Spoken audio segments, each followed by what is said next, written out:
Welcome to the course What's New in .NET 6 and C# 10, where you will learn the new features that was introduced in .NET 6 and C# 10 language. My name is Praveen from codewithpraveen.com, your instructor for this course. I had started my career at Honeywell that spanned for 10 years on product development based on C# .NET. Currently, for the last 5 years, I have been working in the security domain for an access control product. Moreover, I have published many courses in Udemy on .NET technology.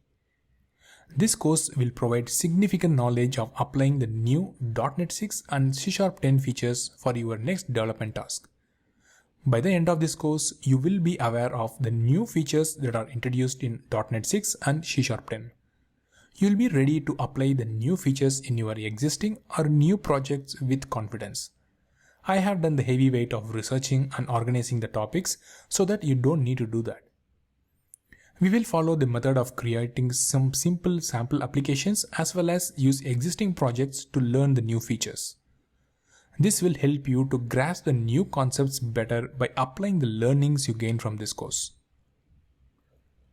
Some of the topics you learn include knowing the new features introduced in .NET 6, that includes how to master them, Azure services that support .NET 6, and the support platforms for .NET 6 and so on.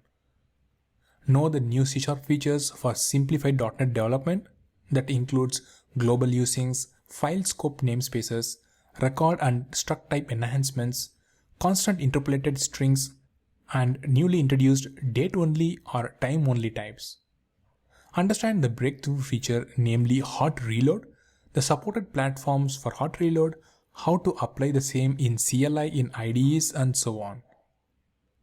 Next, you'll learn how you can migrate from .NET Framework to .NET 6.0 using .NET Upgrade Assistant tool. This includes steps to install, analyze the projects, and finally upgrade the project. Finally, you get to know about .NET 6 features such as searching for new templates, SDK workloads, ARM64 support, and various security enhancements. As a prerequisite, basic knowledge of C# is expected to understand the new concepts covered in this course. Moreover, you should have Visual Studio Code or Visual Studio to try out the concepts you learn from this course. I designed this course for developers who use C# as their primary programming language. Also for architects who wants to keep updated on the latest happenings in the development community. Check out the preview videos and hit the enroll button.